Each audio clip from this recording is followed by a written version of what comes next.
Esto es Escena Internacional, podcast producido por Comité.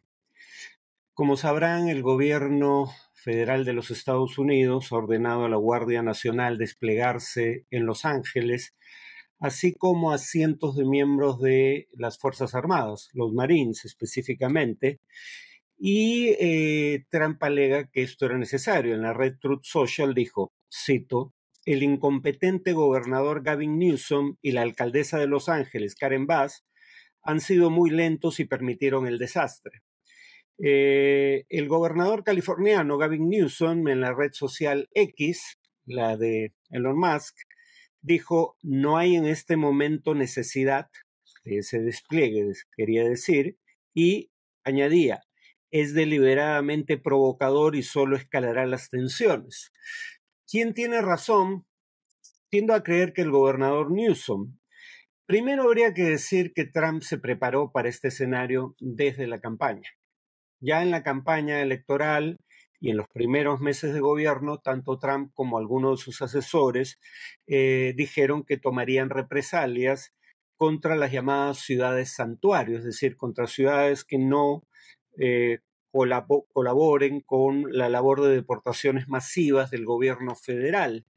Y de hecho el estado de California había presentado más de 20 demandas ante cortes federales para frenar las políticas de la administración Trump en esta materia. El secretario de Defensa, Pete Hegseth, también envió a los Marines sin que esto sea solicitado o sin anuencia incluso de las autoridades locales, aunque claro, advirtió que era para proteger a agentes federales y propiedades del gobierno federal porque hay una ley que prohíbe usar a las Fuerzas Armadas en labores de seguridad ciudadana.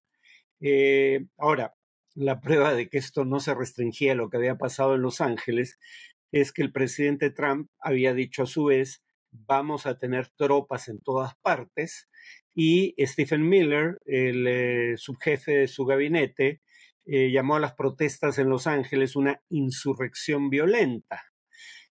No es que el acta de insurrección no se haya invocado antes para situaciones de seguridad interior. En 1992, el gobernador de California solicitó el despliegue de fuerzas militares para poner fin a las protestas que se tornaron violentas en Los Ángeles tras la absolución de los policías que habían dado una golpiza a un ciudadano afroamericano, Rodney King. Pero para poner las cosas en perspectiva, en esa ocasión hubo más de 12,000 arrestos en 1992, mientras que aquí estábamos hablando de 2 días de protestas que habían tenido episodios de violencia y había habido en total unos 60 arrestos. La situación distaba de estar fuera de control. Además, un reporte de 1997 sobre la participación de Guardia Nacional en los disturbios de Los Ángeles del año 92, demostraba algo que era más o menos obvio. Las tropas no habían coordinado de manera eficaz con la policía local ni tenían equipo adecuado para controlar protestas, porque ya no hablemos de la Guardia Nacional, sino de las Fuerzas Armadas. Las Fuerzas Armadas ni están entrenadas para afrontar situaciones de seguridad interior, básicamente labores policiales, ni tienen armamento para ese propósito. La policía tiene un armamento que tiene una gradación muy amplia, desde varas de goma para golpear hasta armamento letal, pasando por gases lacrimógenos o balas de goma. Las Fuerzas Armadas están diseñadas para combatir en guerras y tienen básicamente armamento letal. Además, esto es bastante inusual lo que ha hecho el gobierno federal porque no se había enviado a la Guardia Nacional sin el consentimiento del gobernador de un estado desde 1965, cuando Lyndon Johnson, presidente demócrata de la época, envió a la Guardia Nacional a Alabama para proteger las marchas por los derechos civiles y también para garantizar la desegregación de los colegios. porque las autoridades locales se negaban a permitir que estudiantes negros entraran a colegios que hasta ese momento habían sido exclusivamente para blancos. Ahora, aquí ya uno empieza a ver cuál es la motivación política detrás de esto, ¿no? Los demócratas quieren llamar la atención hacia el giro autoritario que está teniendo el gobierno de Donald Trump. Por ejemplo, Bernie Sanders dijo que Trump, cito, lleva a cabo redadas ilegales, provoca una respuesta, declara el estado de emergencia y moviliza a las tropas. Uno podría decir, bueno, pero Sanders es un senador del ala izquierda del Partido Demócrata, no es un analista independiente.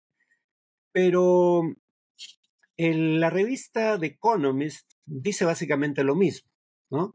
The Economist dice lo siguiente sobre este tema, cito, anuncia redadas migratorias, se refiere al gobierno de Trump, anuncia redadas migratorias en una ciudad cuyo liderazgo no las desea, espera por las protestas y entonces envía a las tropas a reprimir las protestas. Es decir, las protestas en Los Ángeles tenían un par de días, no eran masivas, eran relativamente pequeñas y los episodios de violencia eran muy limitados. Por eso había habido un número muy pequeño de detenidos. Trump no intervino o no envió a la Guardia Nacional y luego a los Marines por las dimensiones o el grado de violencia de las protestas. Lo hizo por cálculo político. Él quería, según esta versión con la que tiendo a coincidir, él quería propiciar protestas masivas que se tornaran violentas para justificar ex post facto el desplazamiento a Los Ángeles de la Guardia Nacional y de los Marines. ¿Qué querría buscar Donald Trump con este tipo de acciones? Bueno, básicamente cambiar la agenda, ¿no?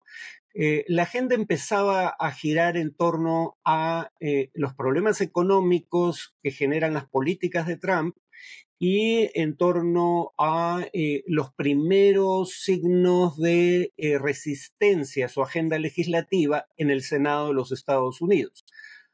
Hay suficientes senadores que han expresado críticas a su propuesta fiscal, la llamada Big Beautiful Act, como para garantizar, en caso de que votaran en contra, de que esta no sea adoptada. Claro, lo más probable es que estos senadores lo que estén buscando sea renegociar los términos de la propuesta, no hundirla por completo.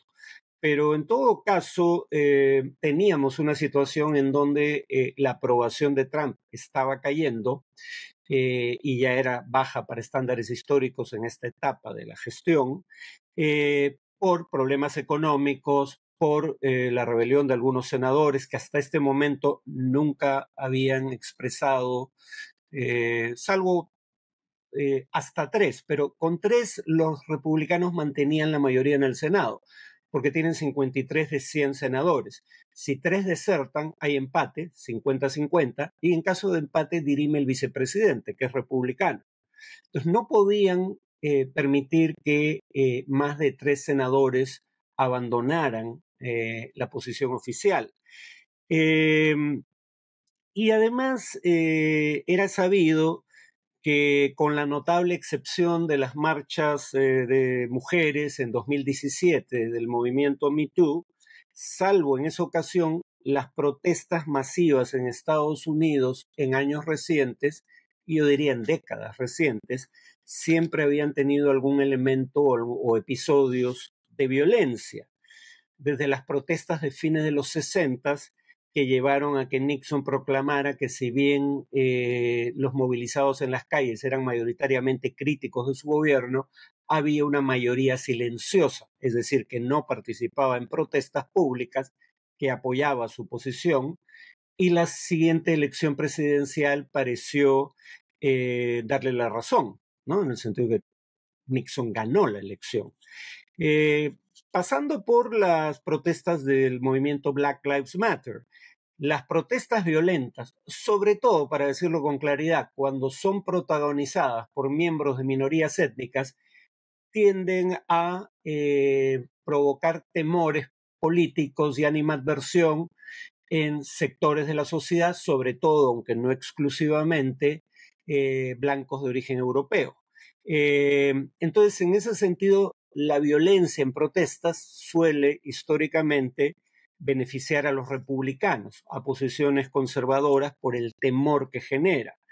Aquí he citado en alguna ocasión, hace ya bastante tiempo, las investigaciones de Erika Chenoweth, una ex miembro de las Fuerzas Armadas estadounidenses, que decía lo siguiente: su tesis tiene básicamente dos conclusiones, o comprende dos conclusiones. Aunque la tasa de éxito de las protestas no es particularmente alta, cuando se trata de protestas que obtienen lo que era su concesión fundamental, suelen ser protestas masivas y esencialmente pacíficas. Erika Chenoweth dice que el umbral crítico es 3.5%.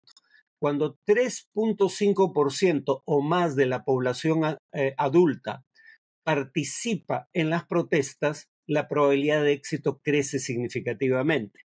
Pero nuevamente, las protestas tienen que ser masivas y habitualmente la condición para que sean masivas es que sean pacíficas. En las protestas en Chile, en favor de digamos, de una reforma política, participaban familias, ¿no? Padre, madre, hijos. Eso es altamente improbable cuando las protestas se tornan violentas. Es decir, mientras más participación, mayor probabilidad de éxito, pero mientras más violencia, menor participación. Esa es la paradoja implícita en este tema. Los demócratas parecen haber comprendido que podían caer en la lógica del propio Trump y decidieron convocar protestas masivas y pacíficas en diversas ciudades de los Estados Unidos el sábado pasado. Y hay un tuit en la red social X, bueno, lo seguimos llamando tweets pese a que Twitter ya no existe, pero un tuit de Newsom, el gobernador de California, planteaba las cosas de la siguiente manera: Trump busca, cito, incitar y provocar la violencia, crear un caos masivo, militarizar las ciudades, arrestar a los adversarios. Estos son los actos de un dictador, no de un presidente. Es decir, lo que estaba intentando sugerir Newsom es que no había que caer en el juego de Trump. Ahora, la prueba de que Trump usa el despliegue de fuerzas militares y en general invocar normas que están diseñadas para tiempos de guerra con propósitos políticos es lo que ya pasó en el caso del denominado Tren de Aragua, que nos, digamos, implica, porque el Tren de Aragua tiene su origen en Venezuela y tiene ramas locales en países como el nuestro, el Perú. Pero, ¿qué dijo Trump respecto a la presencia del Tren de Aragua en los Estados Unidos? Dijo: no es una mera organización de crimen organizado, es una organización terrorista, lo cual parece implicar que tiene fines políticos. ¿Por qué es una organización terrorista? Porque los miembros del Tren de Aragua han sido enviados a Estados Unidos por la dictadura de Nicolás Maduro en Venezuela, y por ende, para subvertir el orden interno, y por ende equivalía a una invasión o a una incursión depredadora. Acá se invocaba la ley de enemigos extranjeros del siglo XVIII. Y claramente la presencia del Tren de Aragua en los Estados Unidos, por real que sea, no es equivalente a la invasión militar de un Estado hostil, ¿no? Acá la conexión con esa figura era que eran enviados presuntamente por un gobierno hostil, el de Venezuela. Pero, como dijeron luego los jueces, en muchos casos ni había prueba que sugiriera que los detenidos eran miembros del Tren de Aragua, ni había prueba alguna, obviamente, de que eran enviados por Maduro con fines políticos. Es decir, en la medida en que estaban en Estados Unidos, estaban ahí por la misma razón por la que estaban en otros países, para lucrar como grupo de crimen organizado. Entonces, un juez dictaminó que usar la ley de enemigos extranjeros para deportar inmigrantes venezolanos era ilegal, y la Corte Suprema de los Estados Unidos, el 7 de abril pasado, dijo que el gobierno debía dar a los inmigrantes la oportunidad de impugnar ante los tribunales cualquier deportación futura en virtud de la ley de enemigos extranjeros. O sea, aquí, y ya estamos viendo lo mismo, dicho sea de paso, en el caso del despliegue de la Guardia Nacional en Los Ángeles. Ya un juez de primera instancia determinó que su uso era ilegal. No han sido retirados de Los Ángeles los miembros de la Guardia Nacional porque el gobierno federal ha apelado y se está esperando que se resuelva la apelación. Pero ya tenemos en el caso del Tren de Aragua un antecedente de cómo el gobierno de Trump invoca leyes que están pensadas para tiempos de guerras en circunstancias que no lo ameritan con un fin político. Bueno, eso es todo por hoy. Nos vemos en el siguiente podcast.